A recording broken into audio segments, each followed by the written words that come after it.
What we're first gonna do is we're gonna look at what is our goal?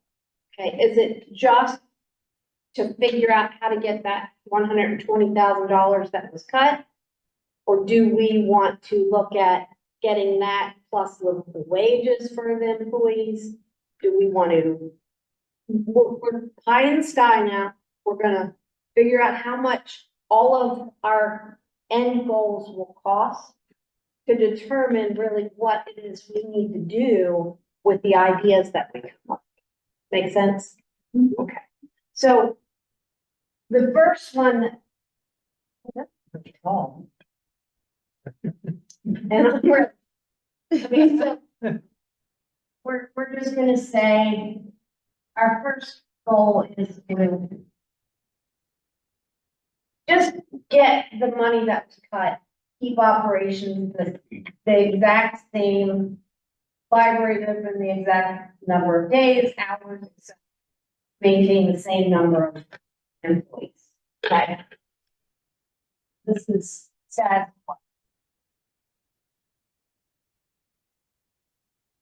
Okay.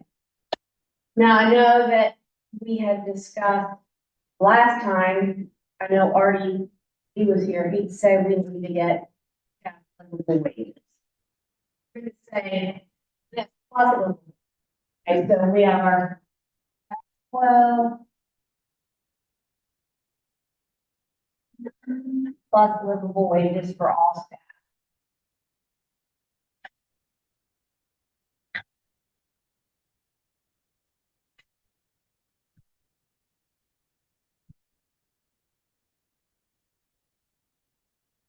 What else? What else is their goal? Are we looking at, yes. I how to phrase this, but to maybe insulate the library system from having to deal with this kind of situation in the future. Like maybe get a reserve. Yeah, like some kind of build some sort of sustainability into the financial health of the libraries.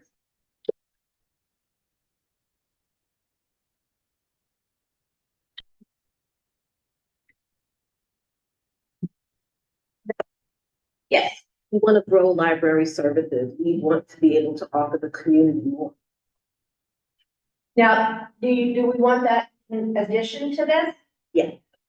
So we want, I'm gonna call this 1, call this 2, this 3. So we're gonna, 4 is gonna be 1 plus pro service. Now, by growing services, well, what do we mean by that? Do we mean increased staff to be able to provide services? Or does that mean resources to be able to like increase circulation? Resources like maker space, increase materials funding, those kind of things. Yeah. Maintain, you know, we have the space. We don't have funding and we don't have the staff to properly, you know, provide all the things we would like to. Okay. And what we're gonna do when we list all these things is I'm gonna have the library staff give me a number for these. Because, yeah, and some of them are gonna, I mean, high in the sky, yes, this is what we want to do.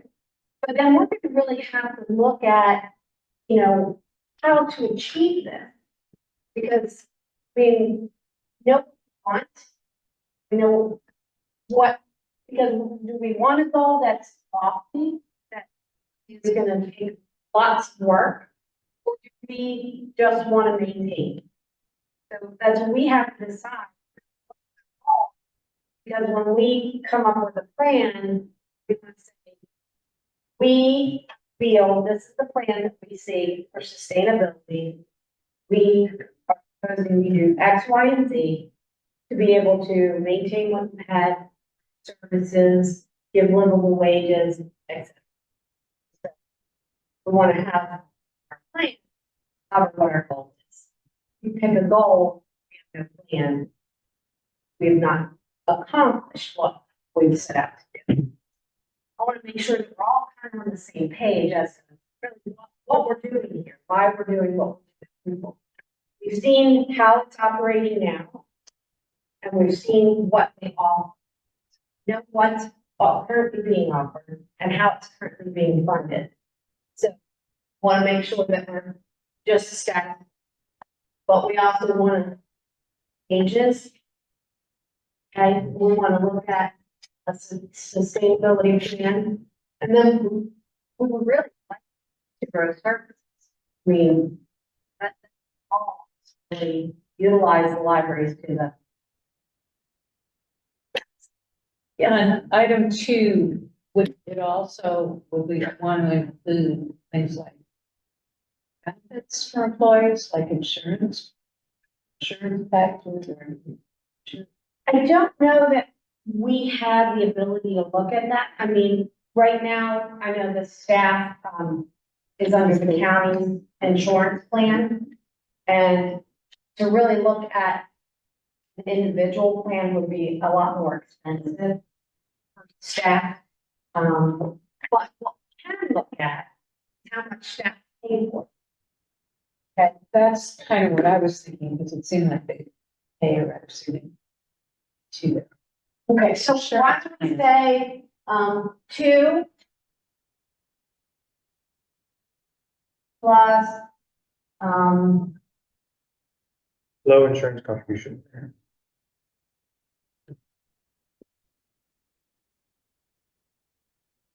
Currently, the insurance plan for the library is not that bad, in my opinion, for a single Yeah, person. I think it's on But for families and spouses, Yeah. it is insane. astronomical. But, I'm not saying that's my personal view, but I am saying, just giving the information here. I mean, and those are things we really have to look at, because if we're not paying livable wage and people that are working for us have to pay astronomical insurance coverage, even if they love their job, if what you're paying outweighs what you're making, you know what I mean? But that's under the county, is that our insurance contribution, that probably doesn't have any, we can't do anything about that. If they're under the Yes. county. If we were to raise more money, and then supplement what they pay, just because right now they pay X for individual, parent, child, and then family, we might be able to supplement what library portion is and to lower the employee. Something that I was thinking about, and I don't know how this will be done, but we all know, like, print materials, people aren't using them. People aren't using books because they have the e-readers, and, you know, the kids have their iPhones, and everybody's watching videos and, you know, all that on their iPhones, and newspapers, we still get a newspaper, but there's hardly any pages to it anymore. So there has to be some way that we can boost our image of the library as being useful. Okay, those will be our ideas. Oh, okay, Okay, okay. this is what our goal.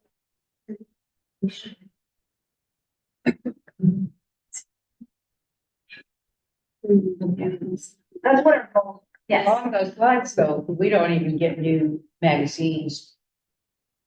Papers, right? Did we cut that this year? Magazines were cut. I think the Cumberland paper still comes, doesn't it? Okay. Yeah. But it would be nice to beef up that. Or even have like an advertisement. We do. We have, Yeah. marketing. Yeah, it's still very high. It's under 10,000. But yeah, I mean, We need to did away with increase our marketing budget. magazines. So, do we I don't know want where to that do? Use +3, Mhm. +4, which would be the gross service. Mhm. And then, so, now, if we're looking at pie in the sky, we want all these. And just to give a little background, since we did cut physical magazines, we have put up signage around the library, the QR code where you can access magazines digitally. Okay. And you can also offer an in-library and off-site Washington Post subscription. That's good. Okay, so we can think about this, if there's something else you think of, add to one of these goals. That's gonna be the most. Okay, and probably not attainable this year. You know, this could be our sustainability plan, is to work towards that. Depending on if we come up with plan A, the first year could possibly just raise the 120. However we do that, and then as we continue on, increase the amount of money. Okay? Yeah, I mean, this is not just, the plan that we come up with is not just for this year. This is going to help the library be sustainable so that we don't have to look at this here. And, you know, really, we don't want to. We don't want to, you know, get rid of staff, nothing like that. But, I mean, we have to really look at what our choices are and what it is we really want. Okay, so. All right, so we have that. So now we want to think of all the pie in the sky ideas. Now, I was given a list of things that library staff, assuming you guys already know about some of the things that you were allowed to like give ideas, et cetera, right? Some of the ideas that, and they were so nice as to categorize it. I mean, Like the librarian. yeah, like, I know. But they did give me the list of just ideas and then put them into this nice little chart. But, so, look, one of them is fees for service.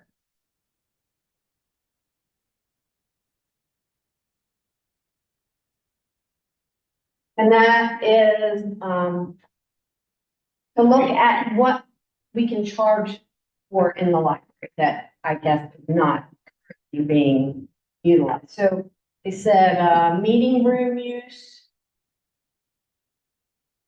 Okay, this thing keeps moving every time I write on it. It's okay. It has a brief on the back. Okay. We can charge for meeting room use. Really, how much is that gonna get us? We're talking mostly nonprofits utilize it now. They don't have the money either, but we can charge a nominal fee. I mean, at least it's something towards electric, whatever. Increase overdue fines for adults.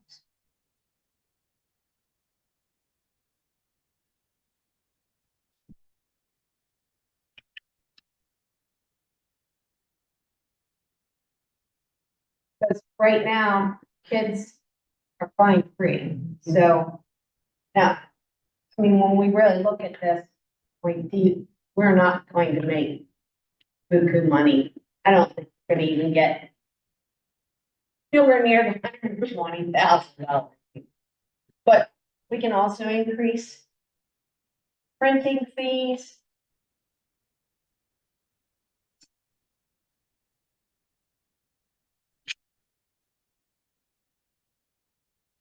Another was eliminate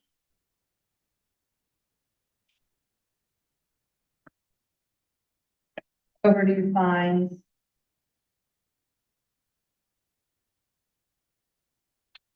And then eliminate printing fees.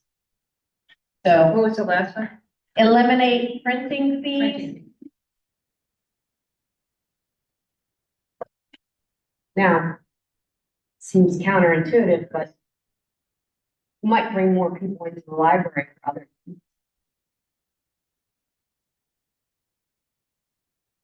We'll get back to that. Okay. Do you have any more fees for service to write down? No. One employee in my branch wanted me to add the idea of, pay what you can for, just cheap books, for the free to take shelf. We have free to take shelves. Yeah. And, as opposed to giving those things out for free, some libraries in other counties will just put a little box with a little lockbox and say, pay what you can, or $1 per book, and it's just like an honor system thing. We used to charge for. Yeah, They Cents a book or $1. Yeah. A lot of these ideas, not a single one of these ideas will make the size of Right. the tax of $100,000. If you add all these ideas together and some other ideas, so I don't think it's. Yeah. We can discount it. Coming up with one idea that's Right. gonna, unless we have a donor that gives us, $1 million. Then, all, retire and give it right off. But, I mean, we're gonna have to really look at every little piece that we can, because remember, we want that sustainability. Yeah. Don't wanna have to do this year after year after year, so. It's hard on the staff too, when we know that there's a cut, staff get nervous, am I gonna? Morale. And, yeah, so I mean, it's, it's. sustainability is big, Is crucial for any business, yes. especially a nonprofit. Yes. Can you add on the state for that? We Yeah. talked last time about that, and then charge this. $10. Even if it went up to 30, One year. went up to 30, because then it would still be renewable, it'd just be $10 a year. And that's the price of one hard copy book. Some library systems charge for their fancier programs. Like I know PG County, they partner with a distillery and they have like a off-site whiskey tasting, but they charge for those bigger programs where they partner with a business in the community and it Okay. offsets the cost. And Yeah. those would be good fundraisers. Should Those would be good fundraising opportunities. Yeah. We table that and put that under fundraising? Yeah. And that should be its own category.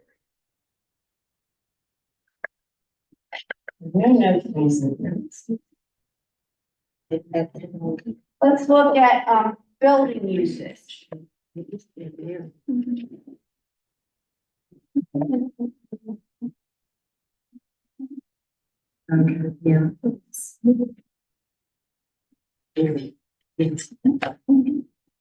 Okay, some of the, suggestions were consolidate Georges Creek and Western Port operations with the same staff.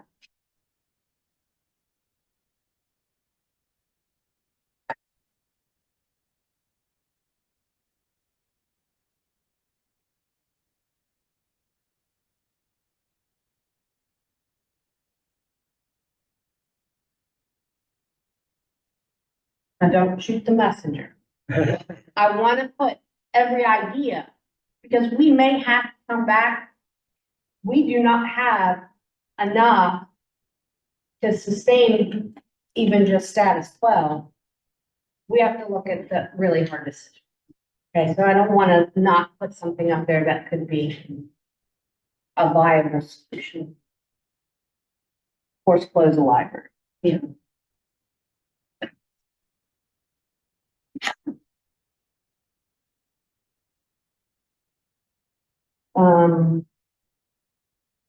Then it says, any one of these could be Georges Creek, Washington Street, and Western.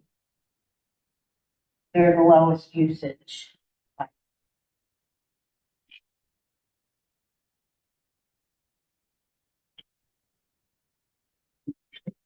But, okay, one says closed. Washington Street Library Admin Office and have our leadership team. So, Can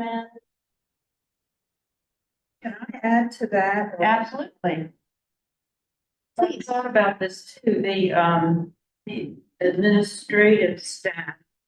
Why couldn't they be out in the library? Why couldn't they have an office out in the library? Because then, one of the libraries, because you only have two at some of the libraries, two staff. If someone would get sick and have to leave early, that person would be there. Do you We mean did like, that where I worked. Our supervisors were all out in where their programs were. We had. the only thing I could think that wouldn't be a viable option is if there's no space in a library for someone's office. yeah, I'm wondering if you mean like spread out across the branches, because Yeah, they that's do what I mean. work within the branches. But the other thing is that those staff aren't trained in the same things. It also Not trained doesn't in help. what? They're not They're not trained in the same duties. Oh, I know that, but I've sat in the library some days, because Kathy will say, I have to run out for like 10 or 15 minutes, you know, and I'm there putting books away. And I'll say, I'll be the second person. I'm not employed by the library system, but she has to run out for something real quick to get her lunch or something, and she comes back. It's a short-term thing, but Probably not something you should admit to. Yes. Kathy should never be the only person. I know I'm not the only person No, there. Kathy should never be the only person. She's not the only Okay, person. There's always two people, okay. but, you know, because she doesn't want to leave the Them other alone. person there by themselves, then she'll say, can you just stick around for a few minutes? But And there's I still won't be only there. one staff Yeah. member. Yeah.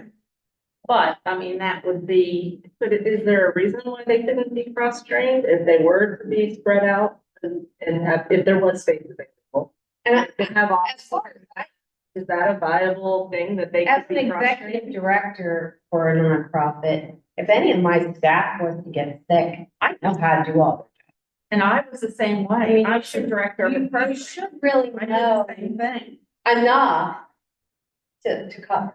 Yes. So any one of the leadership team should be able to step into any. Most of them can, yeah, most of them can. So- Shay and Andrea do branch visits, and they're the ones most likely to cover a shift, because they're in the branches. Shay on a weekly basis, and I think Andrea maybe twice, every other week she comes around to the branches. But it wouldn't be outrageous to ask them to work in the library, to have their offices not on Washington Street. You're But- right, everything. Yeah, but what we have to look at for this is how much money would that save, like electric, whatever that additional cost is. Now, since we're saying put them in the libraries, what about renting out the space they're currently in? Meeting room on Like- Washington Street used to be on the second floor at the top of the stairs. There was a period of time where it was up there. So, I mean, we could look at renting unused space if we change some things around. I'm gonna put admin behind this. Okay. Note for this one says closing one or more libraries may allow for the creation of an outreach team to send, like a bookmobile, pop-up libraries, offer home delivery, or train communities to get ebooks and audiobooks in certain communities. Collections could be moved to local senior centers. So, I don't know how to write that. Let's see, let's do outreach. Team. And look at like bookmobile.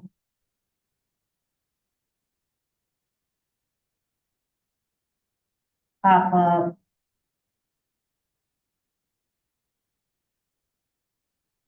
What's the expense for them? Outrageous. I don't, They're I very. don't know, but Expense. we're not gonna eliminate any ideas right now. We'll go back over and then determine how much this would save us, this would cost us. Okay, so, but I don't want anything off the table yet. I Okay, have so something we're- that nobody would like.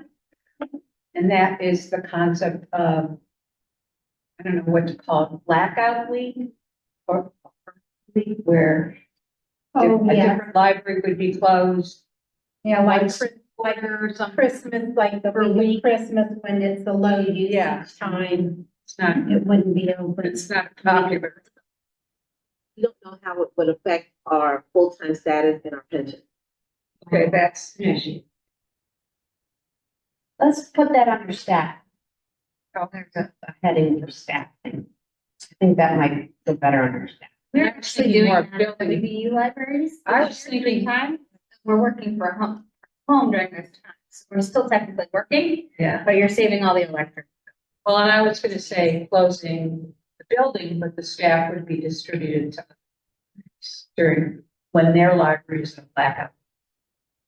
That's where I was. I'm gonna put blackout and then we can also go. I think the black- We do that every year. Okay. It's helpful. Christmas, Easter. Yeah, holidays.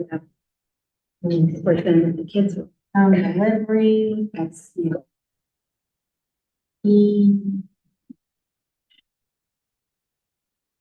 Okay. Anything else for building usage? Reduction in hours. Reduction of 1 day a week.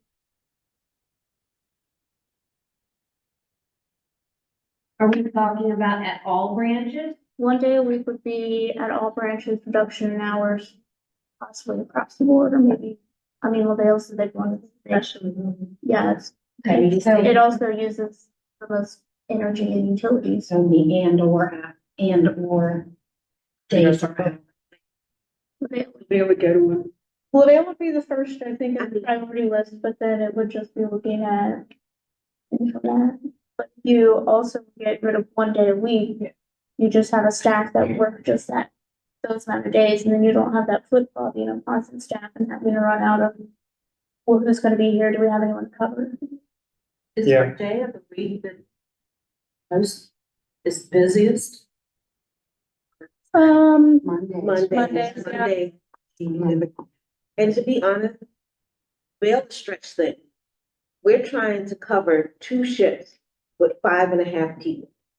And it doesn't work for covering the desk and amount of programming we're supposed to be doing. It feels like we're always short. And God forbid somebody calls out, it sends the whole day into a mess. People wind up working 10-hour days. So, I mean, a reduction in hours at LaVale could be beneficial as being able to really provide service to our patrons because we're not so stretched. You're saying reduction to 7-hour work shift, Yeah. so you're not so stressed. That's what I was thinking of Thursdays. I don't know how your Thursdays are. Our Thursday, If that could go to 10 to 5 instead of the 2 with the crossover. we would like to flip flop. Since all the other libraries are open from 1 to 8 on Monday and Tuesday, we could be open from 1 to 8 on Wednesday and Thursday. So so nobody has to lose evening access to the library. Yeah. That's good. Okay, how am I gonna?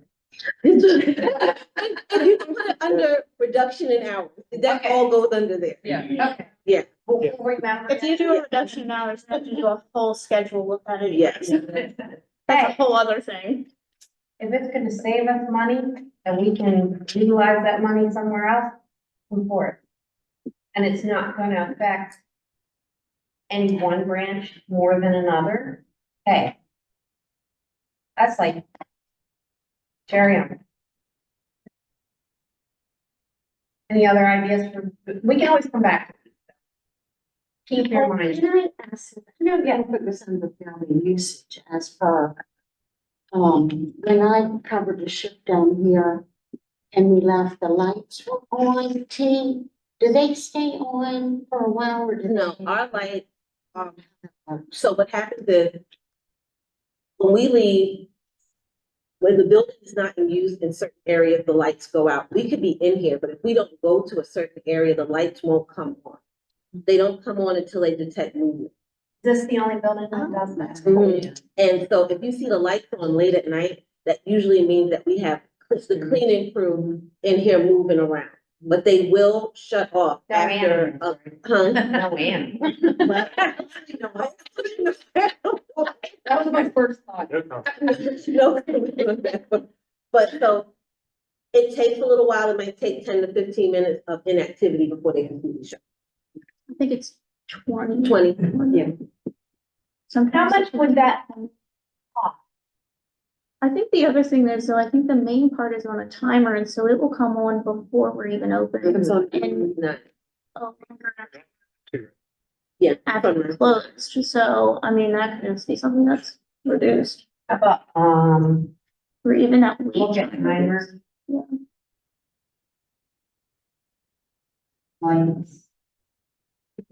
The heat settings, are they turned back at night? What's that? I said the heat, it's like in the winter time, are they turned back at This building is so big, you can't really like shut it down, or it I mean, would take, yeah. I would take forever. Turning off and on HVAC systems in libraries is like a nightmare scenario, Yeah. especially at some rotor branches. So I think the cheapest thing to do is just keep it on. Unless you're gonna be like off for like a blackout week, that could be a discussion, but yeah. Something that came to my mind when we were talking about like, the lights, no usage. I know that the electric companies will go into businesses and they change stuff to LED. Have they done that in all the branches? Could they look at putting them on timers so that they don't get left on when nobody's in the room? Like you were saying, nobody's moving, you get shut off. Is that something that we could inquire about? That possibly could save money. I don't know how much. It's the energy efficiency programs that they have. Yeah. That are- The other, since there are so many campus libraries, sorry, for university. There are so many different libraries that maybe there are Yeah. other options that the energy companies can offer. Absolutely. Yeah, and I don't know if we've done that, or to what extent we can do that. It might cost a little bit in the, in the beginning, but it could save a whole lot. So it's something to look at. Going on to staff.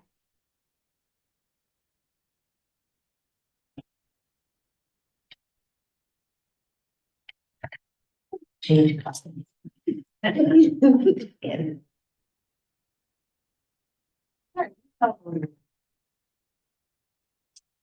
Green. Watch this. All right. One of the suggestions is to outsource materials processing and deploy staff at public service. Oh, I don't like that. You can't, yeah. No. Go back to the line.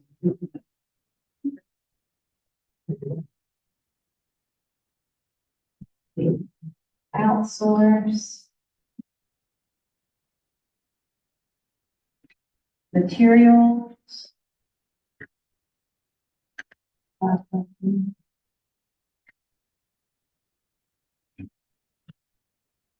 And that would deploy the staff.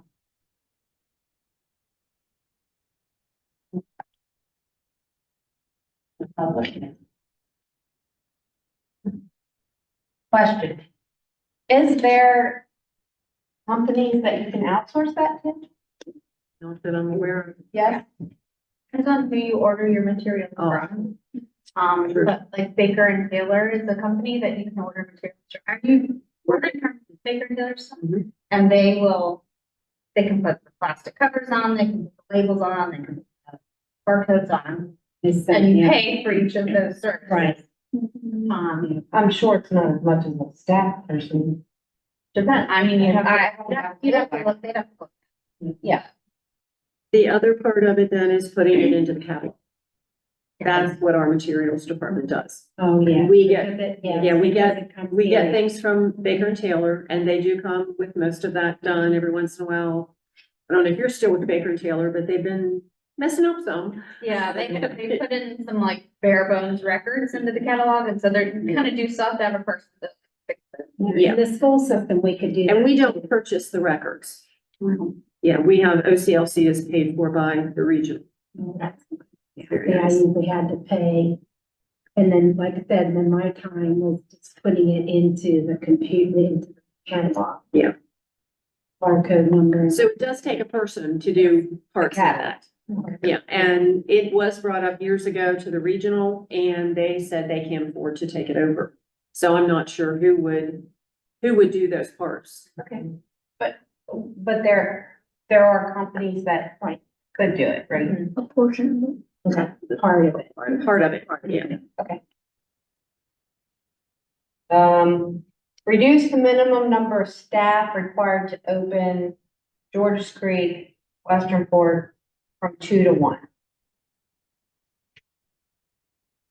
That sounds like a safety hazard. Yeah, indeed. Oh, we're not shooting down ideas, I'm sorry. Well, we could still throw out our concerns. I mean, Yeah. Going down to having one person open a building. Even when you come in early, it is creepy and you don't know. Yeah. Just getting in the building. Working alone presents a lot of hazards. It does. Outside of even people coming from the building, if someone has low blood pressure and they faint, there's no one there to know that happened. There's a lot of issues with working alone. Well, we could that you have add, to look into. we could add a service though with. Yeah. Oh, we can't do alarm buttons either. We have been advocating for library animals for so long. Okay, outsource HR.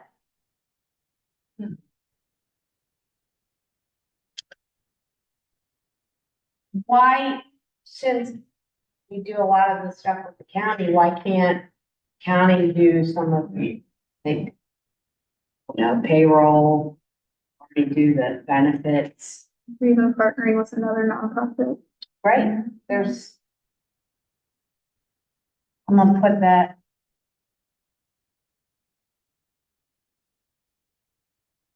So that maybe it's not quite all on either one. And Allegheny College of Maryland. Opportunities for partnership there. You said a nonprofit, but I'm just saying there's Right. more opportunity. Yeah, I mean, for that kind of- I just either outsource it completely or partner so that not, the library system is not carrying the entire burden. Okay, good. We had a suggestion in a similar vein of just reducing the hours of HR department. Okay.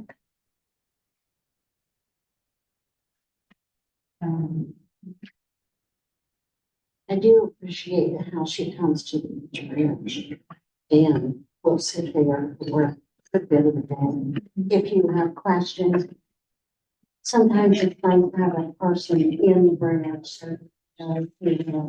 in privacy and all that stuff. Your own heart.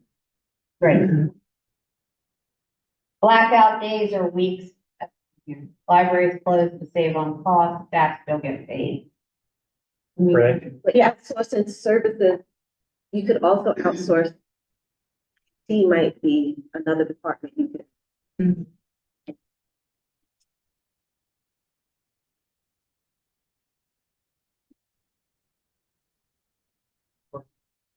I'm just gonna put IT or other functions.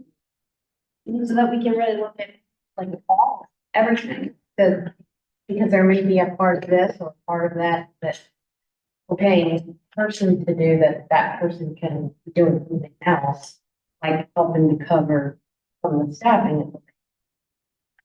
Are we doing, I'm sorry. Go ahead. are we doing pie in the sky stuff? You just tell me. Staff designated for fundraising and grant writing. That may either be rethinking some existing positions or a totally new position.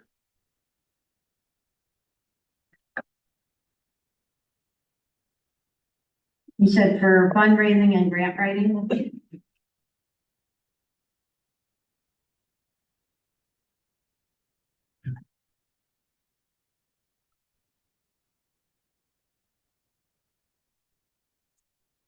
I did do some research on grants, and, there's not a whole lot of opportunity for grant writing for library system. However, there is a lot of opportunity for, programming grants. So it's not just like any other grant writing. There's more money out there for programs. You change your budget to Yeah. the other money that you have, right, diversify. your- So, you know, when you think about grant funding, it's not just bringing money in so that it covers your overhead. But you can move your money from your salaries and fringe, for programming, pay the person to do that, so. They also have a lot of firms out there that will do the research and grant writing for you, and the only thing they take is the administrative fee.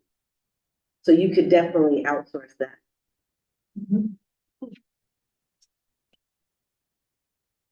Parts of it. I would argue that outsourcing the philanthropy part would be difficult to do. And I say that.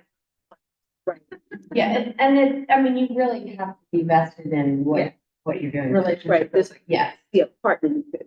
Like just building on that, partnering with more programs. type thing. One of the things that I, in my research was, some rural libraries, bring in workforce development. Like they partner with like the maker spaces and the other things, and they utilize the library and bring some of their money with them. Right. And in some of those partnerships, you can, as they're writing grants for that kind of funding, They can. you're part of those. Yeah. So. Should we reduce? It's that come under staff. Yep, reduce.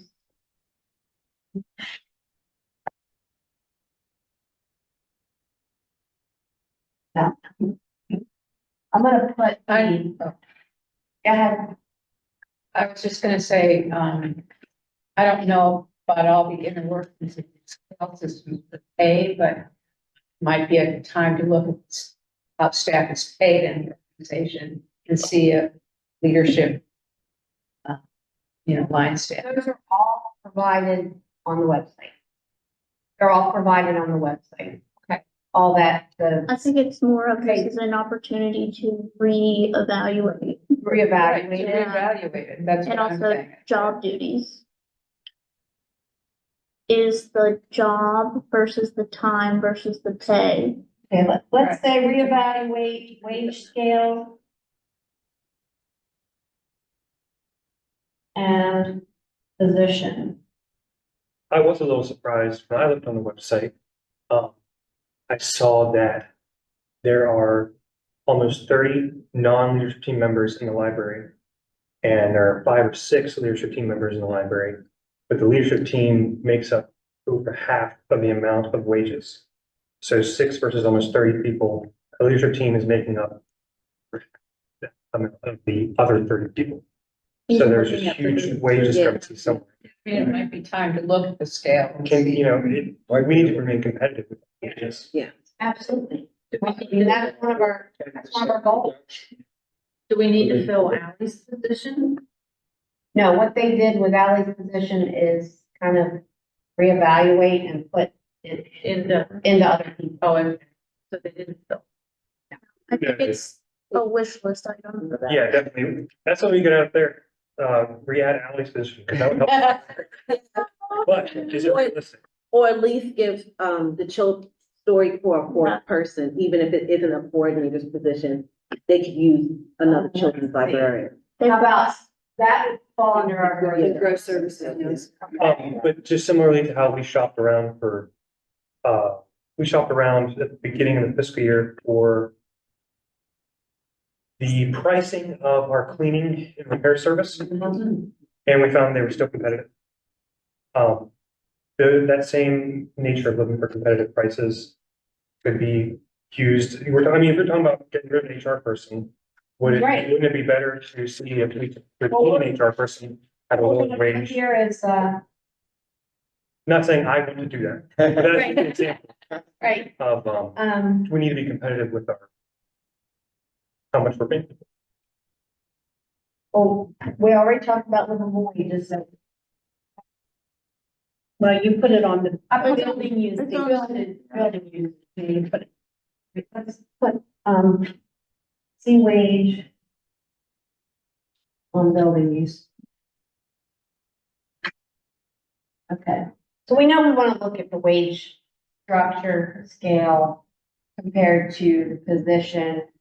And, we also want to evaluate current services that we do outsource to make sure, just like the audit costs came down a whole lot. We were using Huber Michaels and they couldn't do it any longer, so they had to find someone else. Saved us a ton of money.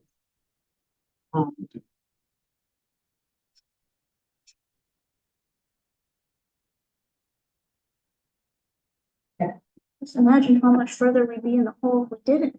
I definitely. Another 20,000. Let me get back to this. Libraries are closed and staff gets paid. I'm gonna go to a separate page for a second. Continue staffing. My handwriting's getting worse and worse. We can just blame the marker. It's And the wobbly. Yeah. Libraries are closed and staff gets days off without pay. Libraries closed and staff.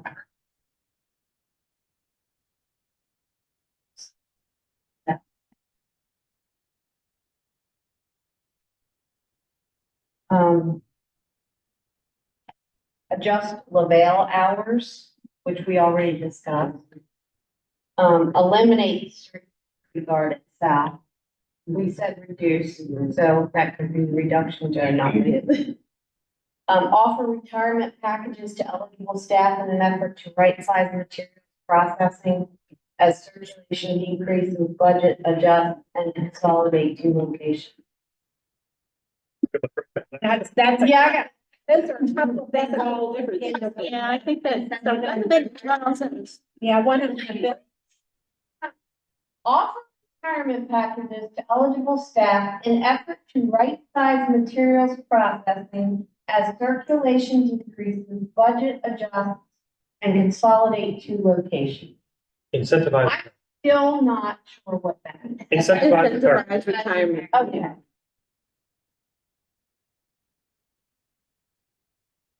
A lot of places will do that, try to give them a raise package so that, because the lower staff, of course, it's like a beginning teacher, they're Close enough. Right. That's what- the teacher on the top of the scale. They could hire 2 or 3 teachers for the price of the one that's at the top to retire.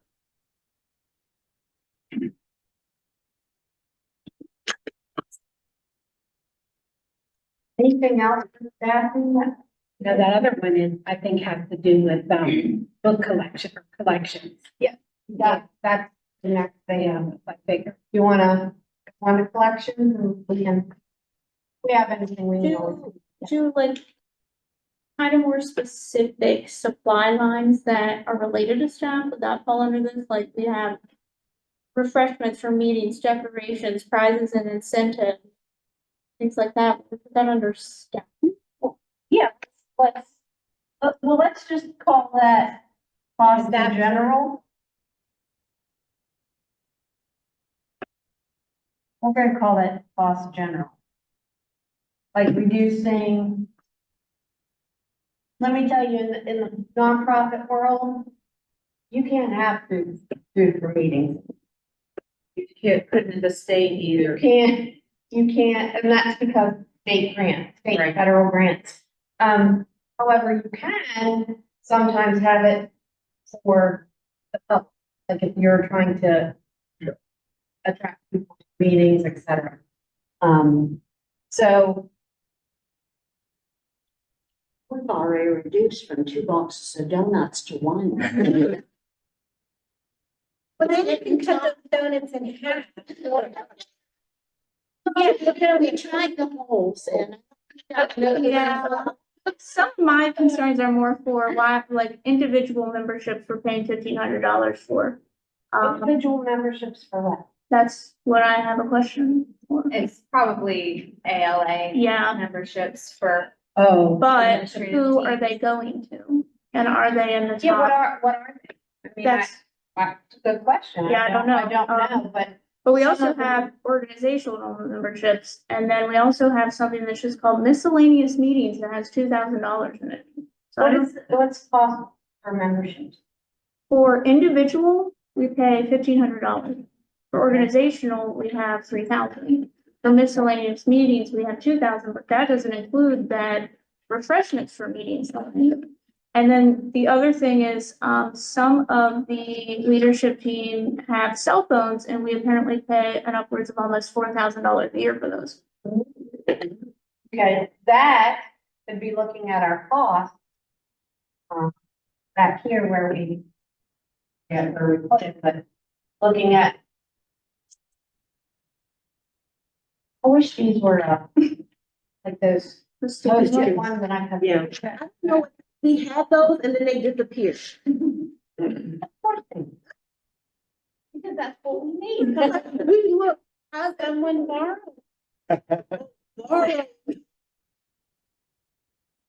We're gonna, where we were evaluating current services for price, we're gonna put cell phones.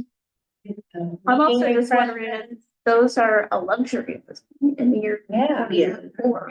What do they Why use? can't they use Yeah, their once they own use cell it phone? to the library. I mean, we use, Related to service the library, leaders use their own cell for phone. that. For somebody to have an individual cell phone. Something they could look at, I mean, if there is a reason that you need a cell phone, that's.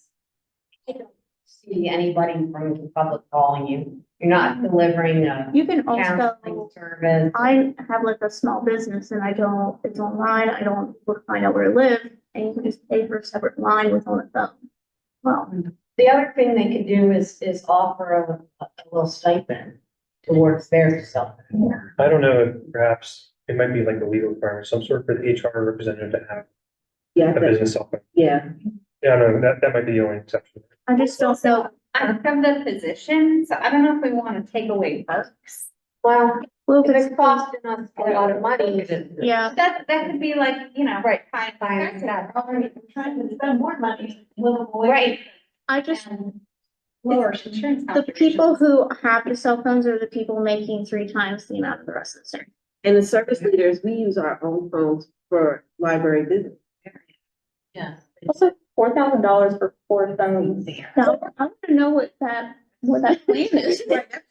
Yeah, no, it's, not all of, the only people who have it is leadership, and not all of leadership team has them. Okay. So, And then back to the memberships, you know, and I know the school system is different, but they didn't pay for my membership to belong to professional organizations like ALA and the Maryland State. Yeah, we really have to look at Well, what they are. I mean, they could be something that, Organizational, I think that's all of us. yeah, well, then I'm just wondering how much of that could come out of that Like the- grant. I think, yeah. is that like Judith Commerce? Is that? I don't know. Yeah. I don't know what the membership fees are, but we definitely could look at it. Again, I don't Just know. to reevaluate. Do you have a travel budget that needs to be looked at? That comes out of a grant. Yeah, usually It's only for training. is that, yes, usually only for training. And then they have the vehicle that takes the book, the collections to the different branches, et cetera. To add to possibly general costs, it might be building costs, but we have two separate phone providers for, I think, Frostburg, Westernport, and Georges Creek, that costs double to 3 times the amount that it costs for LaVale, Washington Street and South. I think what we're doing, what we're looking at for this one, for this cost, is really what we said, just evaluating all the services that we have to make sure that they're the most efficient and most cost effective. I mean, we don't want to, get the least expensive, but not have good service. I mean, we want to have adequate service. We don't need the best. We don't want the worst. It might already be in there, but the conventional chart is sounding like it's top heavy. And, you know, is it duplication of services, is it duplication, or is it just, I think that will be in our reevaluate wage scale and positions to really look at what each position's duties are, which that I believe is on the website. Right? Okay, so Overall review. yeah, I think it may need all. Just to be looked at, see if there's any place that we can adjust. And really look at the wage scale in conjunction with what the position is. I think anytime we're looking at even closing, if it's cost, if we're looking at school system, what we went through first, starting at the superintendent all the way down to the janitor, everyone got furloughed. It wasn't just this class, just library-based people would be furloughed, everybody. Right, and then we graduated way. Right, right. You know, like the superintendent would get 10 for. Right, exactly, but there wasn't somebody exempt from. Salaried employees will still get paid. Again, hourly employees, it could affect our full-time status and our pension. I put it down just so we can evaluate it. I mean, that's what we're doing is we're putting down our ideas and then we're gonna go back and we're gonna see what's viable. Okay, let's go to. It's almost If I could talk all night, you know. And you haven't seen my song and dance yet. Okay, collections. Stop buying materials and focus on partnerships, events, and programs. Okay, so. don't have a library anymore, I guess.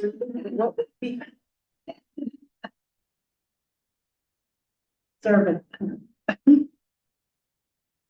Okay. But we could also look at this as maybe changing the usage of one of the other libraries to more of a, and not necessarily more of a, like a community hub than the library collection portion. You can always have the library, the books brought in that you may want. The delivery driver's already riding around, right? So. Around. Well, you have the browsers versus those who. And there are two different types of people. How many, my question would be, how many are we looking at? You know, like what, like, and I'm just using Georges Creek, for example. Right. Okay, So those were, I'm not saying all, browsers. Some are great on holds, you know, they've really got it. But then we and I don't know the numbers. I would say some of them are even, I could, they, you know. And some some of our ideas may be to re-educate the people that we're serving so that if we say we use Georgia Street for our programming and really beef that up and because we're getting grants for that and no collections or minimal collections in that branch, those people go browse Western cross here. I know, no, yeah, I'm the only one. No, but sometimes it takes a re-education. Nobody likes change. Few people that really say, let's just change it all. But change is good if it's going to benefit the areas. So my thought process is, we don't want to close any of them. But we need to possibly look at what its usage is. You know, like I'm saying is, you know, we increase workforce development and we bring in people that are going to teach people in the western part of the county some job skills. Allegheny College use that library, pay us to use that library to teach a class. That can increase our revenue and pay the other, you know, the other services that we. Sometimes it takes that crazy thought. It's change. We're all resistant to change, but what we don't want to do is we don't want to hurt anyone with the change. I mean, that's what our ultimate. That's why you all. I think that I'm not shooting down this idea. I just want to point out that stop buying collections could just be a lessening of that. So any particular branch no longer having collections could just be a lessening of collections overall, which no one wants to see that happen because browsing is a big part of what a library is, and we will lose circulation if we cut back on collections. Some branches have bigger browsers, like for example, Frostburg, I would say has probably the highest number of the highest ratio of people just coming in to pick up holds. A lot of people at Frostburg pick up holds as opposed to browse. They have their browsers there too, obviously. Whereas South Cumberland, for example, I would say they have a higher number of people that come in and just browse the shelves. Question about how you buy collections. You do that through specific companies?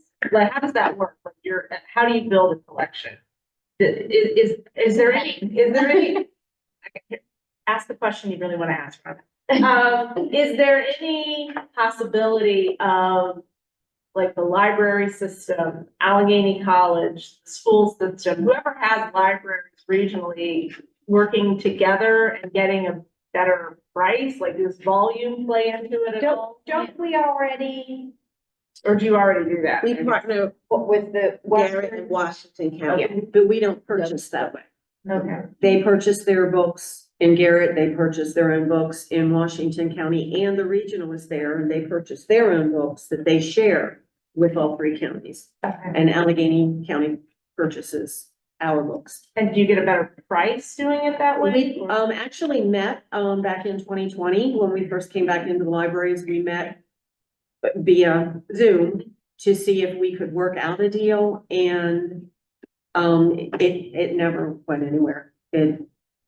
There was a lot of resistance to change in our neighbors.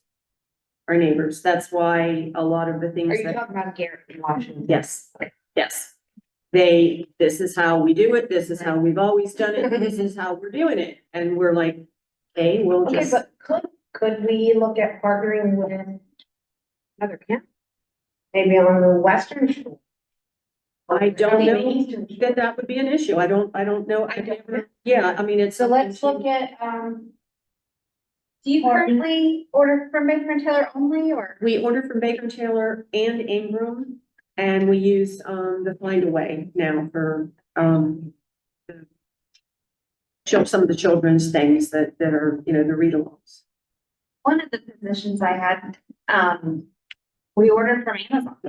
Oh, we do get some things from Amazon, but there's no processing with them unless you pay extra. And it's, if you're ordering a high volume of books, it really doesn't make sense because of the staff time it takes to Yes. individually order a book from Amazon. But if you're reducing your collections or you're outsourcing some other things, you may have time to do that. Yeah. Like Nancy Frost, if anybody knows Nancy Frost, you know Nancy. She's amazing at Frostburg of getting really cheap prices for books and on Amazon for $1.50. Wow. And so she saves a ton of money by doing that, but it's so much staff time.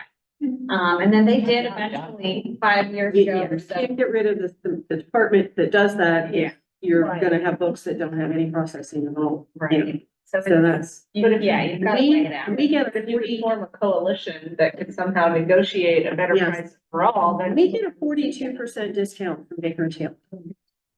So it's a decent discount. And you definitely do that for your e-resource. We Negotiate all. that goes through a different committee. We don't do that. Well, Lisa McKinney is involved. Are there some books that are more expensive, like the large print? Large print, well, the average, we don't get as big a discount. The average price right now of a large print is $39.95 per book.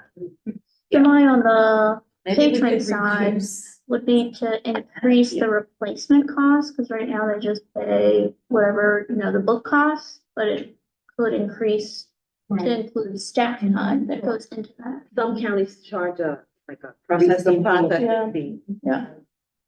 Because at the library, that book for 5 years and it's one you want to replace, it's not gonna cost what you paid for Exactly. 5 years.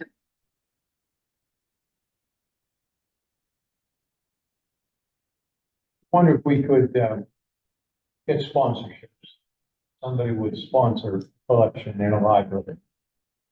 Or all the libraries.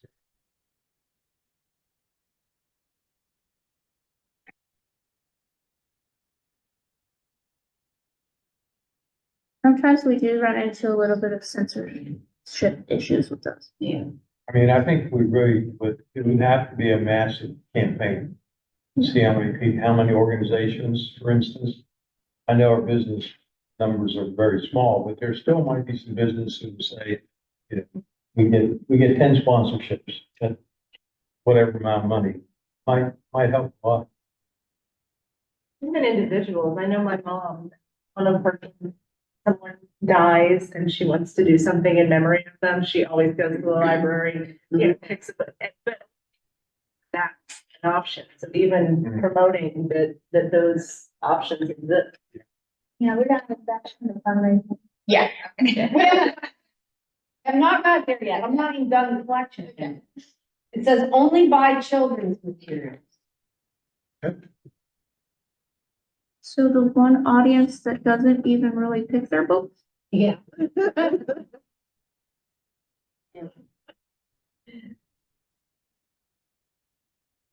Some of these don't make sense to me, but put them up there. Someone's Because someone had the idea. I don't think it was a staff member. All right.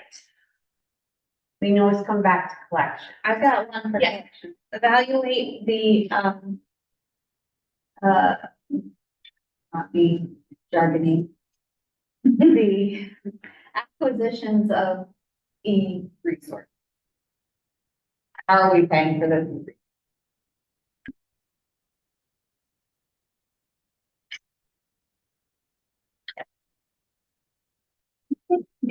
I thought they explained that was maybe, well, there are different models of purchasing.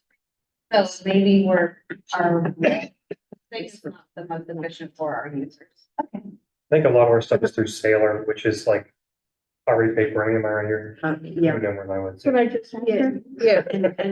The regional and I do some. And We use we also the pay for regional database for that, stuff right. too, so. So it that doesn't could- cost With the separate. anything else.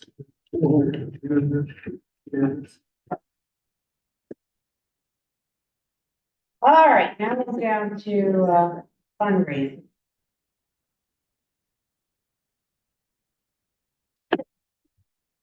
I'm gonna make sure that. Okay. Grant from Dan's Mountain Wind Farm.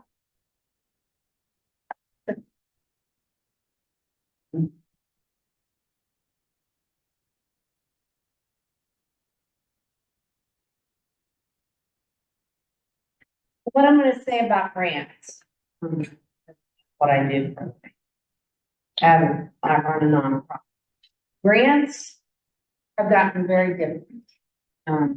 You have your foundation grants that usually have an overarching goal, education for children, training, different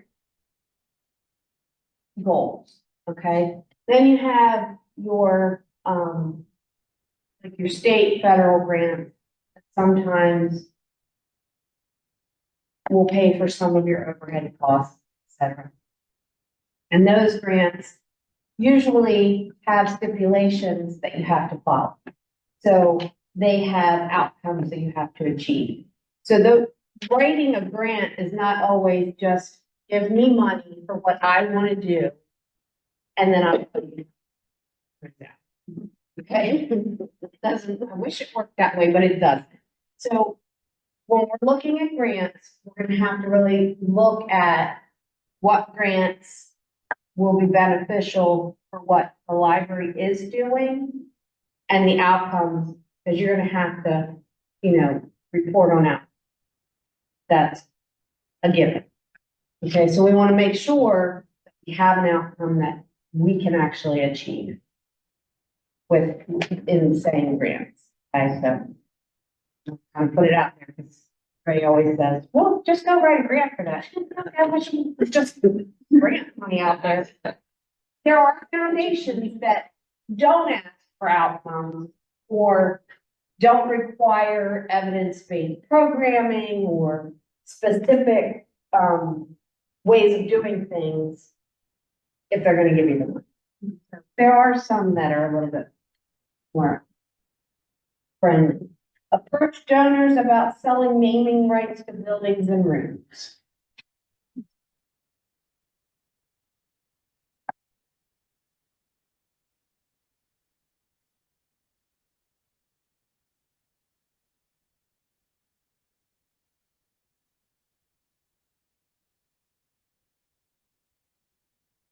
All well and good, but we have very few and they are capped out. So it really has to be somebody who has an interest and have non-discretionary funds.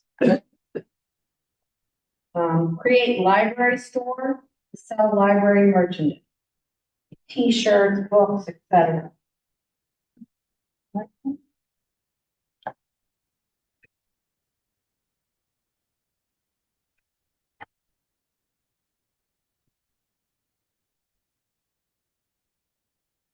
Remember, that's gonna take a staff person, man. Not just find rights to things to sell them. Combine the friends groups to make one big friends group who could work as a fundraising. team. And then also be able to apply for grants. And I would add to that, have someone, at least one someone on the board, with a background in philanthropy on the board of trustees. I'm still good. What did? Sorry. It's getting late in my brain, like, go on. Combine friends groups so that they can do the fundraising or. Yeah, to kind of work as a fundraising committee Okay. and then provide support to all the whole system instead of just select few. Because some of them have 4 members, some of them might have 10 members, and then some of them don't have one at all. We're getting one. But we also, there's benefits to it. I can make copies of this for people, but the ALA does have, there are examples of how a consolidated friends group that works for the system is beneficial. It makes sense.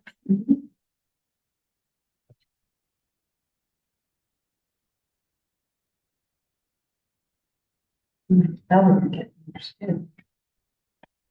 Judge. Okay, form a grant committee. Okay, I don't know who is gonna form that, but if you're gonna have a committee for that, you have to have somebody who knows what they're doing, who is going to be able to write it. Even if you have 10 people on a grant committee, only one person's gonna. Different parts, but if it doesn't flow right, you will not get the money. Make it easier to give money to the library. I gave online 2 years ago. I struggled to find the giving place on the website. I made the gift and then I never heard anything.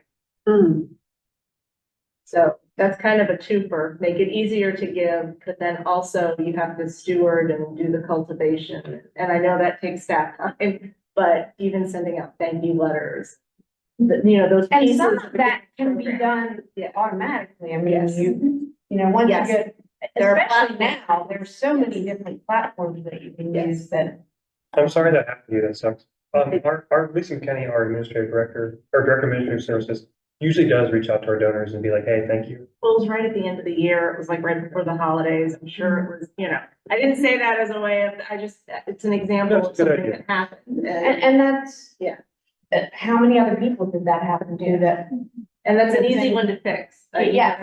That's an easy one to fix. I think part of that is marketing thing too, Even including solicitations on things. That's the marketing piece too, I think. Like have that information on, you have so many people coming into the library, coming to programming. If you just automatically have something on all the marketing pieces about, here's how you can, make this possible tug at the heartstrings. Right. But, that would be another easy thing to fix. Our receipts say how much you've saved by using the library, and I wish they had a line that you could add that said, now donate this amount.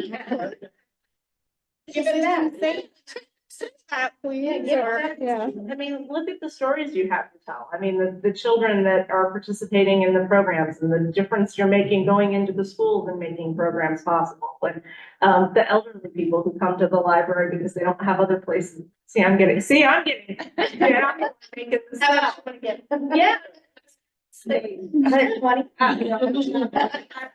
That would give it, we wouldn't be sitting here. But I mean, those are amazing stories to tell. And so it's I know it's not as easy as, but finding ways to tell those stories through your marketing and then making it easy for people to just click and give, even if they're giving $50, $100, given the number of patrons you have coming through the door and attending your programs.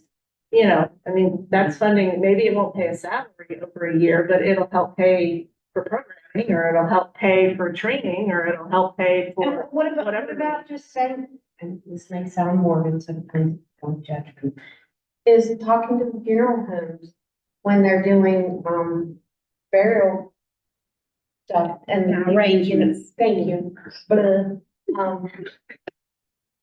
saying, at the end of their obituary, if you don't, they don't know what to. Right, if they have Or the estate earmarked a planners. particular Right. organization, why not think about the library? Yes, And that is a neurobit. Yes, but- why not encourage the funeral homes to do that? Did they have an opportunity for monthly donation, like recurring donation? We have a system now, but it hasn't been marketed yet. Yeah, I happened to be at a West Virginia Library Association conference this morning in Wheeling. And the Ohio County Library Director says they make $20,000 a year from recurring donations, Wow. like $10 a month. Yeah, I set up, we use, it's called Give Butter. It's kind of like, GoFundMe, Right. but it's for nonprofits. And, set that up, and you can set up a recurring one, but I have just set up and in that, at the time it was for summer reading, but the site's set up and it's all there. It's usable. We have bookmarks with the QR code. that we have on our information station. Yeah. It's Is there a just way you getting can get it people to- on the receipts? Like, I asked if our receipts are customizable, and I don't think they are. True. We need a campaign, a giving day. Yeah. Yeah. We do have a National Library Week and Library, Worker Appreciation Day, but. From a marketing perspective, if we're talking about marketing, you guys are sitting on a little gold mine. You have the email addresses of all the people that use the library. Why not do some email blasts to them about, hey, we've got this shortage of funds right now. We could really use your help, that you use the library and you're a dedicated patron of the library. And here's how you can help. Somebody could craft an email that could go out to everybody that has. $50 means 10 children get to participate in. Right. That is. I don't know, but you guys have the emails, you have all these emails. They do that now. Do they? It's just a I've matter never, of I haven't who either. opens them and who reads them I've and, never gotten. It might be in your. yeah. A lot of our emails. It's normally for summer reading. Send out one for Yeah, summer. I'm talking about anybody that uses the library. Yeah. No, that's what, we would send them out to everybody for summer Didn't reading. we also do that Christmas? One time or? Letter campaigns Yeah. that, I mean, even though it costs money to send them, people like to get that, and I mean, $50. up the Equals- frequency if we're only doing it once or twice a year. Yeah, I mean, just,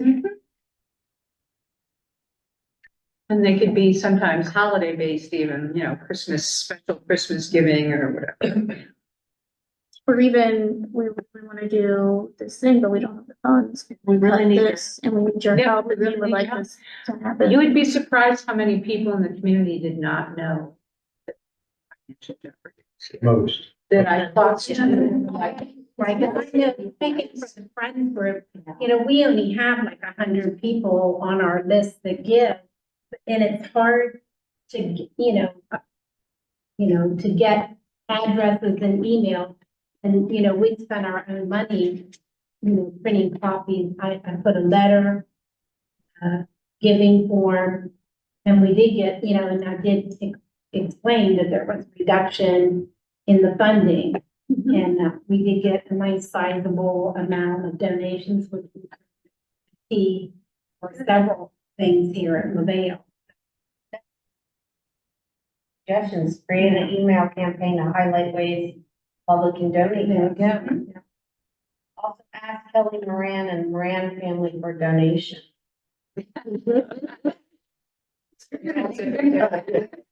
Nora Roberts, she's in Maryland. Like, not a joke, probably just. William H. Macy. Nora Roberts. Like. Stephen King drives through occasionally. What? Stephen King drives through occasionally. There you go. Like, I mean, I think you get serious on the arts formerly known as Twitter. Like, you get on there and you. There's also the Debbie Phillips Foundation, Michael Phillips' mother, and she's from Westernport. Yeah, I mean, I would say, like, if we're gonna, ask the famous people. The famous. What were you writing That's there? the famous, ask local businesses. I got this out of the paper. The Western Maryland Health System got $225,000 just for a dinner and an auction. But there's a list of people that gave them money. If we could just send all them letters. And that's what a letter campaign. Right. I mean, you just you highlight something in your letter campaign that, we wanna raise money for, Marijuana that's getting money. We take money from that. That's what it's called. We'll buy some mail. Why can't we have some kind of campaign, letter campaign? The Community Trust Foundation is another good partnership, and I just saw that the Friends of the Washington Street Library just opened, but is there a way that can be across the system, I guess, that partnership across the system? They have, grant opportunities. And you can also set up donor advised funds that could be for a specific. Then you have the Delta. There are different foundations, but the grants and foundation. But they would be another good partner locally, even in terms of, they not only know what, they also have an idea of, you know, who are those individuals in estate planning who are looking at what funds could be set up. Really look at partnerships to try to increase the amount of money that they can bring into the library. Certain events or, you know, what about like React team, robotics? Why can't that be a big, you know, That's a competition? whole list, yeah. I mean, they're, you know, utilize the space that we have. Not just paying for programs. Wedding venue, make the library a wedding venue, get your I ten don't know K. if it's country. I think they're, 13 years ago, John tried to talk me into having my wedding. I bet one of them wasn't a Carnegie, because they were giving out money. They got those, what, 7 Carnegie libraries in New York City that got a lot of money. But I said too bad, one of them wasn't a Carnegie. one. I've worked, that was one of my first libraries I worked in, was the Carnegie one. Well, it was built by the Carnegie Foundation. Could you add just paying for programs in general? Like paid programs? Now, I sit on the board at the Guilford. And we just had the annual gala. And it put in quite a bit. Yep. Okay. options, It was, Create an annual gala event was one of the suggestions. Just And who you put will your plan friends it? group in charge. right, it's the planning. Planning of it, that's the big. Like, the transfer clause that Department of Social Services just had this past weekend, they raised, probably about $40,000. Yeah. But that's a lot of work, a lot of people. Yeah, So you have to make sure that if you're gonna have an event, just like the Casa event, the Casa wine and wine, you know, we talk about. Mhm. That takes a lot of planning, a lot of volunteer work. We're already not paying our staff livable wages. And then asking them to volunteer on top of it might not be taken. well, Well, that's why you we get your get, friends to do. why don't we get volunteers from the community? Because we I'm could, part yeah. Volunteers are great. Hired. Okay? But when you are relying on volunteers for something that is gonna make you $40,000, you wanna have a little bit more, have them be a little bit more responsible for what happens. That makes sense. Probably where your friends. Yeah, the commitment, volunteers are great, and there's always a handful of people that will do anything you ask them to do at any time and will give 100%. Then you have more that just want to come in at the end, reap the benefits. You know, just get the picture taken or the, you know, so if you're gonna do anything on a large scale, like the gala event, you wanna make sure that you have the commitment to produce.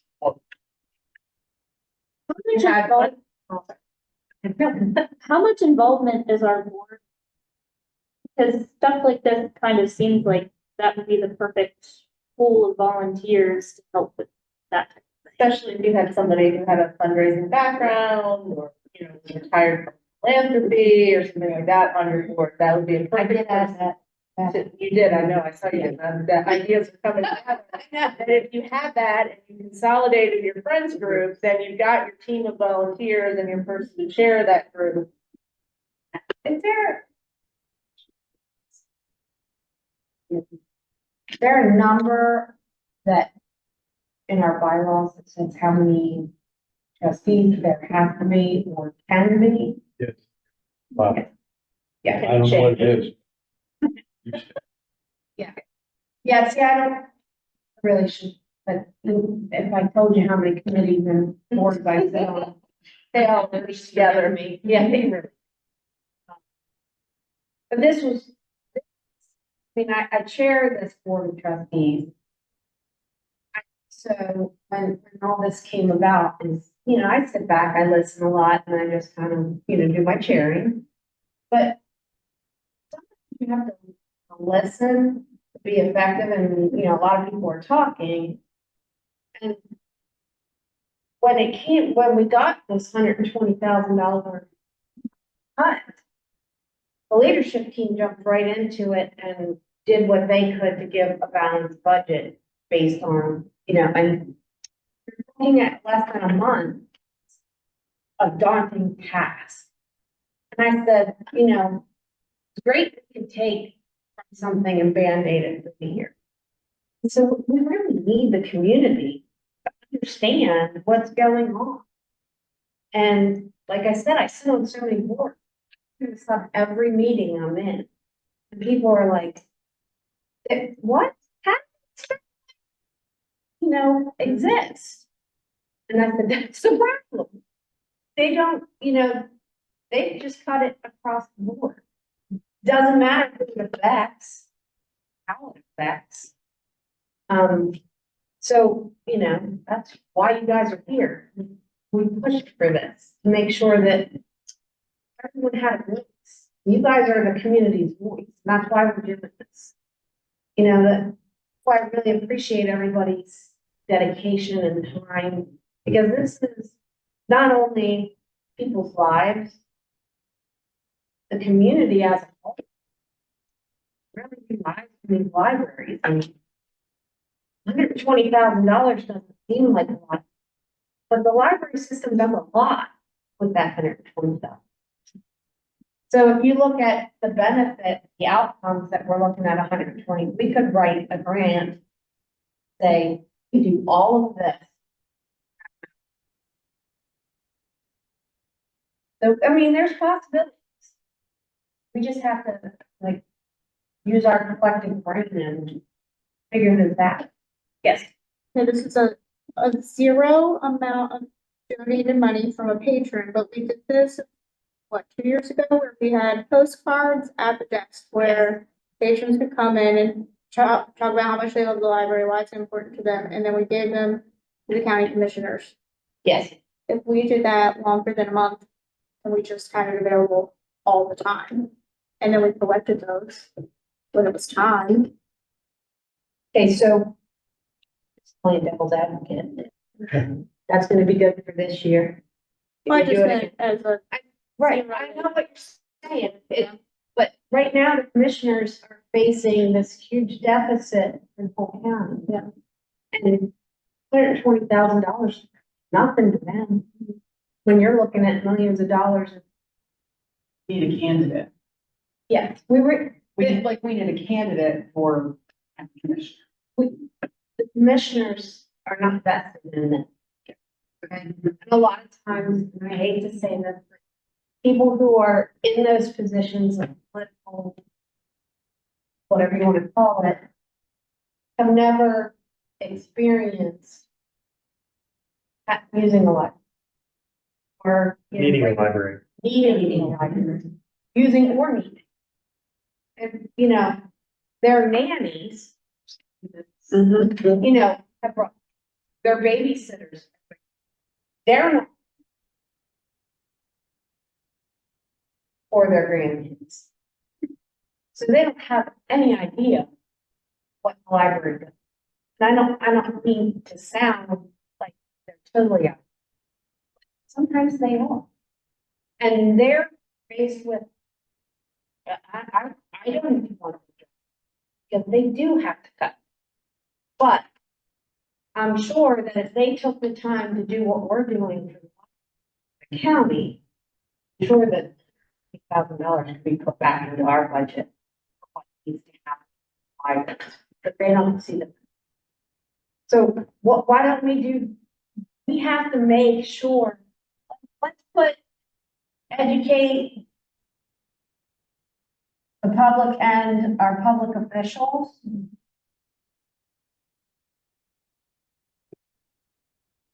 When we did the postcard, it went really well. People were very happy to sign them. So I think it's a good idea. I mean, I mean, it's easier than going, you need to talk to county commissioners. Right. But Yeah. then we're gonna go, how? At least it Right. brings attention. Yeah, and. Yeah, it's a good campaign. I In mean, worst it case really. scenario, you at least have a stack of stories to pull from for applying to grants. some people just signed it and they didn't put a story, but a lot of people did. And Yeah. we got like 200 signatures of all. Did we put those, or did we put those stories on our website, like a link to people's personal stories?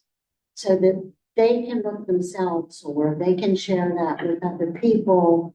Yes. And it's, I mean, we have. I don't know what I know Ashley collects. Ashley has them. I Yeah. don't know how, but I mean, we had thousands. Yeah. I don't know how easy it would be to, but it could be nice if that one was pulled and like featured on social media. That would be. it just tag the county commission. Yeah. Or you say, just tag your favorite county commissioner in the comments. Here's their names. I mean, we could put, I mean, to add on to that, I don't think we post the pictures of our programs as much as we should, so people can actually see what happens, what happens in the. If they could see it, maybe they would understand. Because I do know that, not that I am a social media guru. But I did sit through a class and they said that, pictures and video get the most views, and I mean, you can blah, blah, blah, everything. But you have a picture of a kid reading a book, making a cake and a mug cake, or, just, and people love to see their kids. The thing with that is that we're understaffed, and most of the time it's one staff member running the program, and they're so busy, they don't have time to look at I it. try to run in and take pictures and run back to the Yeah. desk. I know.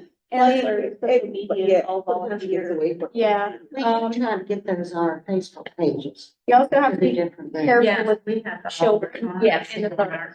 I try to take them from behind, so Yeah. you can see the activity, but you don't necessarily see the face. But that's something we can do as service leaders is make sure that any pictures that you get of your programs are getting to Renee and Ashley. Like I don't know about y'all. Yeah, we upload them to the folder, Drive, the media. I need to get back with that personally, but What about having,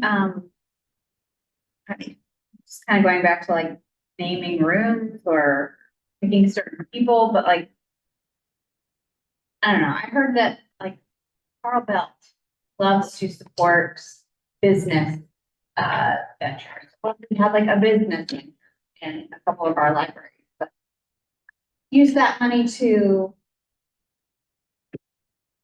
I don't know, be creative with that kind of money. Maybe it gives, $10,000 to build out a business center, but we can buy some materials that might also be used in other places when it's not being used in the business center. I don't know how you're supposed to. I think it's more of like a sponsorship more for a specific thing though. It's almost like sponsoring a. Which I Yeah. do have. Yeah. But partnership's really big, because I think if we do get out in the community and partner with any nonprofit or business, there are ways, all of our businesses and agencies and programs work in silos.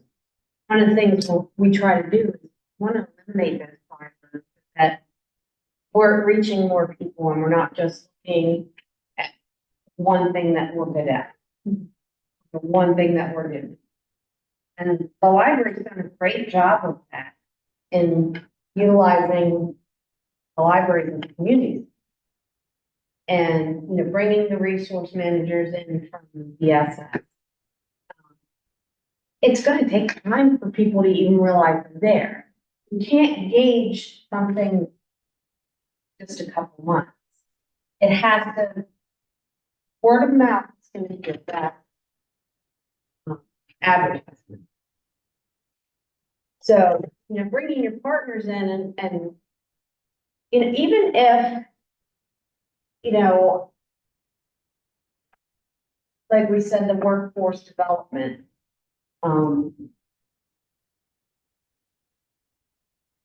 Having, you know, like Western Maryland Consortium doing some of their work here.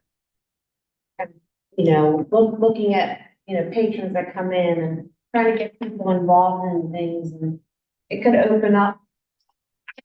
You know, I'm just kind of, you know, thinking outside the box. Yes. How about establishing our own foundation? Oh. And I also have more literature from the ALA, but I have to go about that. Your sustaining plan. That it would be sustainable, and we can bring in those partners. They could be part of that foundation, and everybody could benefit. And that's something that the board of trustees can look into. Yeah. That would benefit the whole library, because I know a lot of organizations, even nonprofits, have foundations that you can make tax deductible Yes. donations to. Any donations in the library. Yeah. Right. And some of those foundations get big enough where they employ their own staff Right. who do that constant fundraising, donor, cultivation, and grant writing. The last one is a long one. It's run on. Consolidate all 6 Friends groups into one system, Friends Group or ACLS Foundation, to have unified fundraising efforts, the ideas mentioned above. Streamlined advocacy to the elected officials and shared resources, which can lead to greater support and impact. I think that's pretty much what we've been talking about. A good summary. Yes. Yeah. Like, say it, somebody, They were ahead of the game. yeah, they were. Should have read that.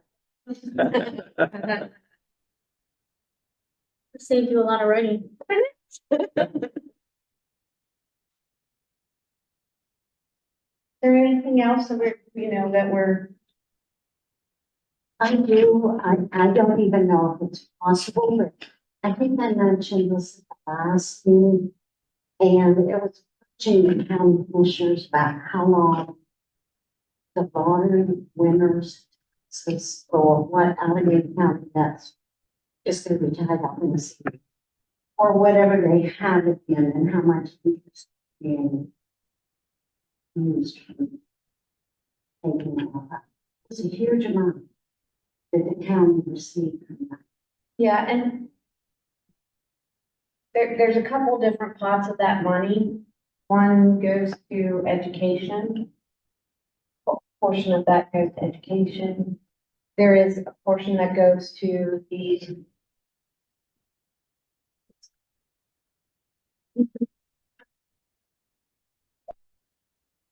county runs that as like a grant program, and you apply for it. Is that off the interest alone then? That I don't know. I think it's like the Maryland Lottery Commission. It's like percentages of what's spent, what's. You know, something.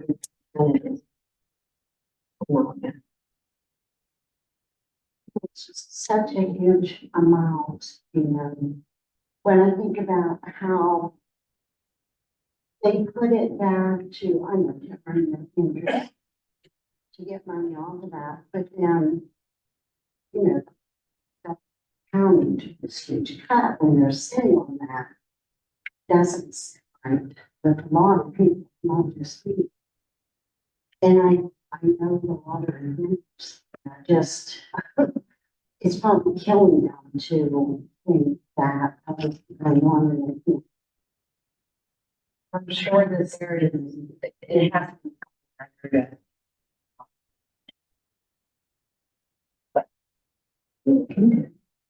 Yes. I have 2 specific things. Maybe they fall under something. Maybe I should save them. No, go ahead. I don't know. Basically, any staff that would be above a certain wage would be on a raise freeze. has been increasing. We're gonna put that in staffing.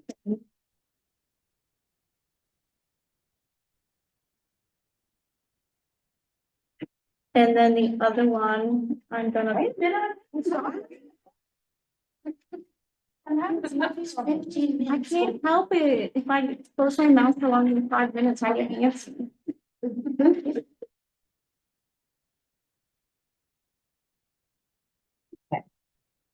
%.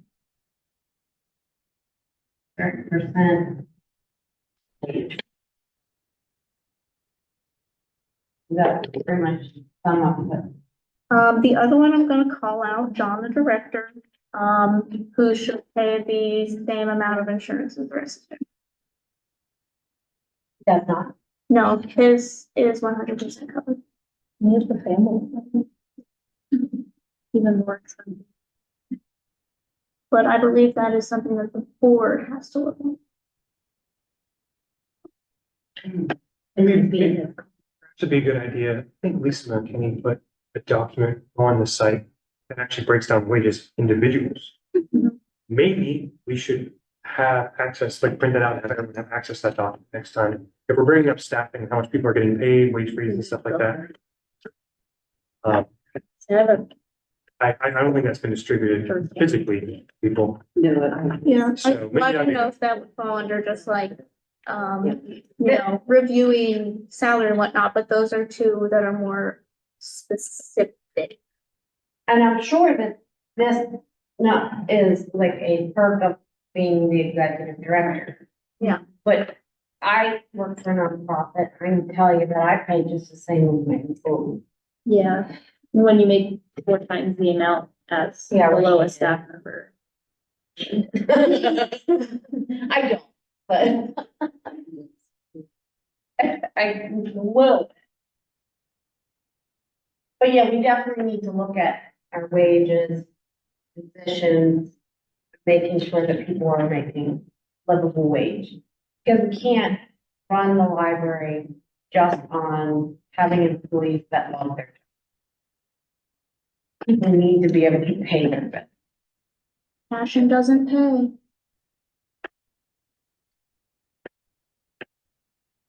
Can we go back to fundraising? Absolutely.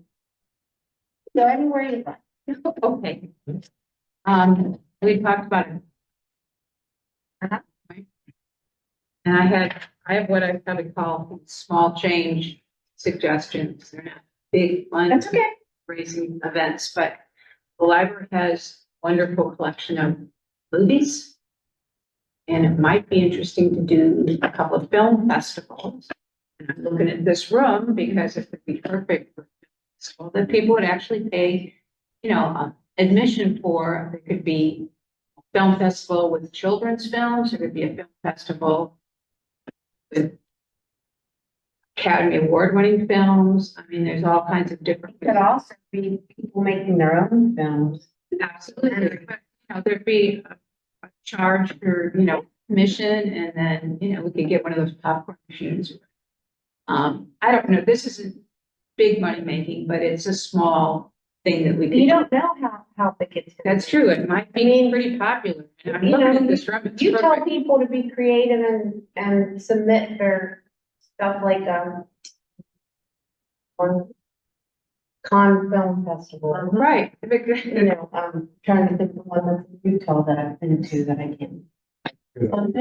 Yes, thank you. Yeah. Are any of our branches currently up to date on their licensing for that? No, it's just, but we can use public domain. And I think some of the candidates. Because it costs Definitely. money, like, if you want to do a non-public community film, it does cost money, and it is per branch, you can't do it all through ACLS. Oh, right. It's like per geographic. It's location. either you pay for each film or you have to pay for the location, and it's way more expensive than one would think. Yes. Sometimes you can purchase just one movie, public performance rights. You and can, but it's still very expensive. I've done it at Frostburg and it was like $300. A whole bunch. It's not, it's not. I think it depends on what you're also showing. Yeah. It does, certainly, But if you yeah. can hold a program that outweighs that cost, it could still be. Yeah. Yeah. Well, certain Um, companies. I mean, you could start off with free. Cost. Yeah. You could start off with free and then build into, see how much money Plus you you might make pick before up we some start patrons purchasing. out of that. Yeah, you don't know who's gonna, I mean, I think it's. what about, you brought that up, contests and getting sponsors for contests, and, you know, winners for certain things. And I know we do, you know, coloring contests and baby pictures and all the things that I see on social media that people promote. But, you know, short stories. Get people involved. Well, they're running that design your library card. Yeah, we do have a. We could have got a sponsor. And, So, like, we you know, can what does somebody win? Just their art? Yeah. currently, yeah, because we don't have budget to. Yes, but we need a sponsor for that. That's what I, that's currently what we give them. Auctions, so we do like the tiny art contest. And a lot of people just never pick up their art. But if we would say, hey, drop off your art, we're gonna auction them off to the library. Yeah, some of them are masterpieces that get turned into. Readers too. I think like summer reading in a way does that. We got people We can who do. have, you know, are starting to. And if they don't, maybe our biggest.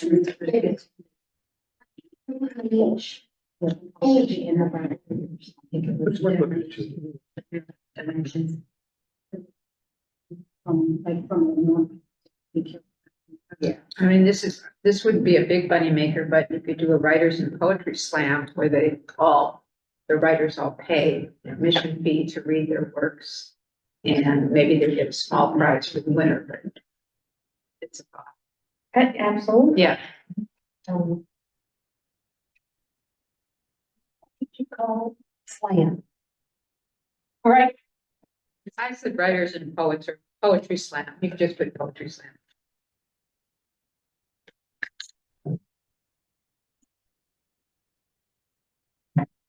He was just mentioning a raffle. I don't know if you wrote that down. See a raffle. There might be legal issues there, but it might not.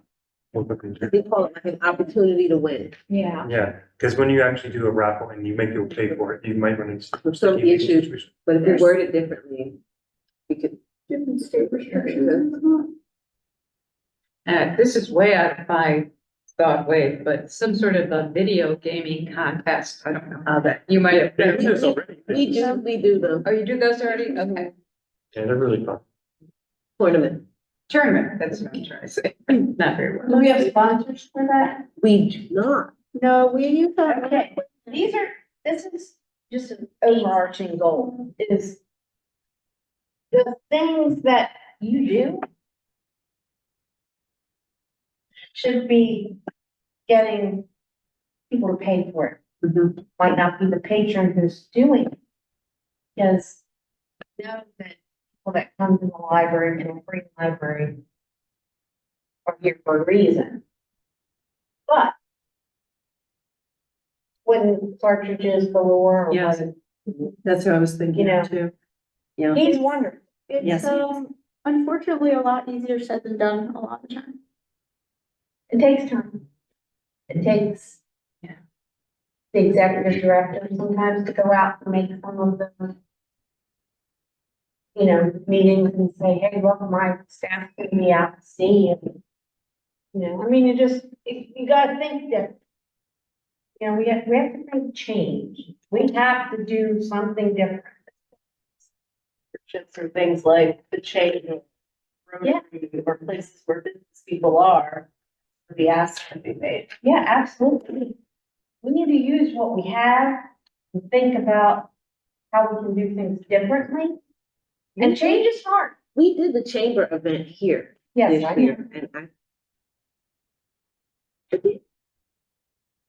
We to did get those people. back in 2000, we did a gala at Washington Street. It was the Commissioner's Challenge. They had money then, and it was whatever we raised, the county would match. And it was all for collections. But they did appetizers and drinks at the library, and then everybody walked down and they had a, I don't remember what the play was. That's a little long ago for me to remember that, but they watched the play down at the theater. Right behind the library. Yes, so they had lanterns leading down the path to the, so it was very nice. And no one invited me. You were loyal. I would like to point out, the library is closing in 5 minutes. Yes, I know. Oh, I've been. Can we say something about partnering with, and I know this can be a part with tattoo shops, we talked something. We about did. We got shut, Partnership can be a lot. got shut down, but what it is that a library, what they do is like a flash sale. Yeah. And so you go, you get tattooed with the designs we've come up with, and a portion of it goes to the library. Like we can come up with literary designs but it is a way to fundraise, and some systems have done it. I've approached our local. Okay, so we have lots of things to think about. I just went under collections. I know something we don't like to think about, but Elections. yeah, under collections, if there's a certain like nonfiction or whatever that you could reduce the purchasing in that area. Versus, when Reducing by collection, as Like- opposed to reducing by branch. Unpopular collection. Valuables. Sponsor a book. and even Yeah, eliminating You like just put your name in the, like a sticker with DVDs your or name in the something book, like you that. pay $40, you buy a book. You get your name in the book. Okay, so what I want, we're gonna have homework, okay? Is think about everything we talked about. Take it one step further, find out more information about it. Okay, because what we're gonna have to do is, one, I'm gonna have the library leadership team give me numbers for this. That you know what we're looking at, and then we can scale down what our goals. And then we're gonna look at everything that we've thought about and ideas to see what is feasible, what's not feasible. What we can table for later on. And then as you're thinking about getting more information about one of these ideas, bunch of them or whatever, how much money that can possibly break. So, for example, I can look into partnering with Eastern Shore. What can I get from them? Can we share collections? Can we get in on a collective bargaining agreement? Something like that. How much is that gonna save us? How much is that gonna save us? Okay, we're also gonna look at if, like back here in our building, if we were to close one of these, building, close one of the libraries as a library, but use it as a community center and, use it for a program. What does that look like as far as staff, costs? How much money can we bring in? Those kind of. That's what I want you to think about. I'll have numbers for this. We can really hone in on what our real goal is. Okay, because we thought about all of them. We know it's not possible to reach all of them in the first year. It's just not feasible. But we have to figure out a change. Something has to change. Now we can go drastic, we can do a lot of little. But it's got to be something that the library staff and leadership team can buy into. And the community can buy. Okay? Will this Any stuff be last- posted on, the Padlet? Do you know if Ashley's gonna compile those ideas in the Padlet? Yeah, I have them. When you listen to this- You guys took note takers, right? Can you take a photo of each Yeah, I'm to gonna, make it easier? Okay, Yeah. I'm gonna take photos. yeah, it'd be nice if we could review that. Yes, absolutely. Yeah. What I can do is I can take photos, I'll give it to leadership team and they can send it out. Good. Okay, I'd also like, some names of people in the other Friends groups. We're gonna leverage the Friends groups maybe. I'm sure, Meet Judy Hall. I'm sure that we can get that. Yeah, you can. I thank you all so much for